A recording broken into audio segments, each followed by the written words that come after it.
আসসালামু আলাইকুম। Lifestyle with বউ শাশুড়ি পেজের পক্ষ থেকে স্বাগতম জানাচ্ছি। আশা করি আপনারা সবাই ভালো আছেন। আলহামদুলিল্লাহ, আপনাদের দোয়ায় ও আল্লাহর রহমতে আমরাও ভালো আছি। আজকে আমার আরেক ভাইয়ের বাসায় চলে আসছি দাওয়াত খেতে। এই সাদা ভাত, সালাদ, তারপরে আমাদের সিলেটের ঐতিহ্য লাই পাতার ভর্তা।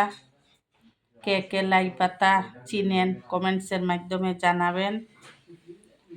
গরুর মাংস আলু দিয়ে রান্না করেছেন আমার ভাবি। পুঁটি মাছ টমেটো দিয়ে টক, শিম মাছ দিয়ে রান্না করেছেন, আর পাবদা মাছের ঝোল। এই আমার এখন আরেক ভাবির বাসায় আসছি, ওনার রান্না। সবাই আমার ভাবির জন্য দোয়া করবেন। লাইফস্টাইল উইথ বউ শাশুড়ির পাশে থাকবেন, আমাদের জন্য দোয়া করবেন। আল্লাহ হাফেজ। আসসালামু আলাইকুম রহমতুল্লাহি ওয়া বারাকাতুহু।